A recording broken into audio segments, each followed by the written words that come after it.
16 people who witnessed the top shooting in Buffalo, New York in May of last year are suing social media and gun companies over the trauma they endured.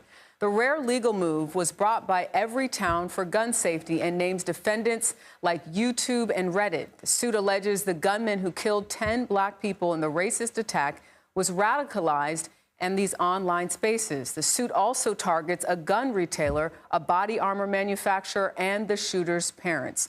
Joining me now is Kristen Elmore Garcia, a partner at the law firm of John V. Elmore PC, based in Buffalo, New York.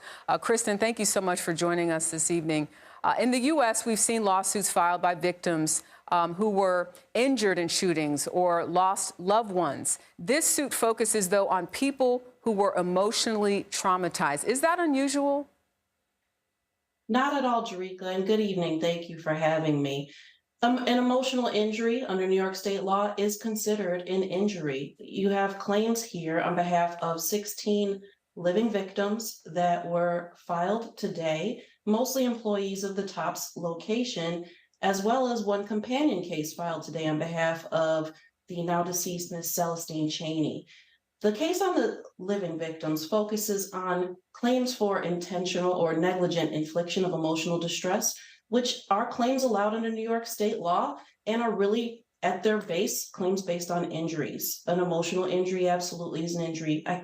These people have seen and witnessed some of the most traumatic events that anyone could possibly become a witness to in their entire life, and it's had emotional impacts on them that can sometimes manifest in the physical symptoms themselves and can have far-ranging impacts on both their personal, social, spiritual, and economic well-being.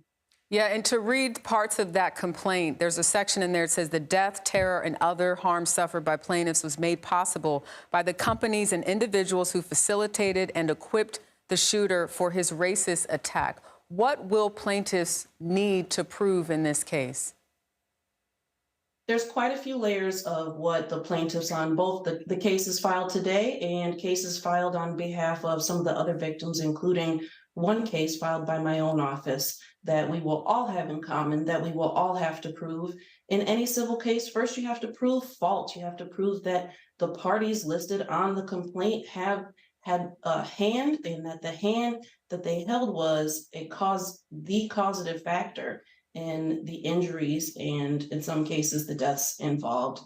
The foundation of the claims, I think, can be divided into two categories. You've got a couple of gun industry defendants, and you've got a couple of social media platform category of defendants.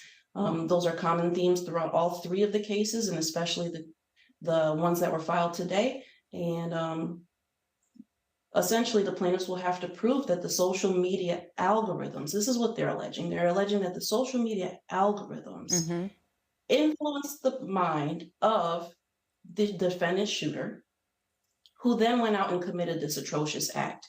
I think that there is a well laid out foundation, and that it's very likely going to be one of the first cases of its kind to be successful.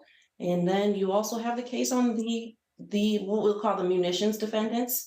One of them would be Mean Arms. They are alleged to have created a lock, which would supposedly make the high capacity magazine New York State compliant. And then you also have a claim against the body plate manufacturer, which sells direct to consumer body armor. Speaking of some of those companies that are being sued, YouTube says, for instance, it, quote, has invested in technology teams and policies to identify and remove extremist content. We regularly work with law enforcement, they say, other platforms and civil society to share intelligence and best practices.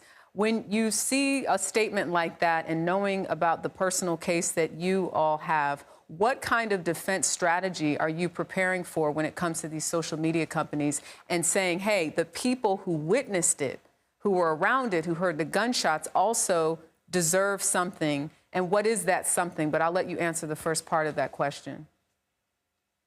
Right. The social media companies, they have to put on a defense. That's their right to do so in a civil complaint.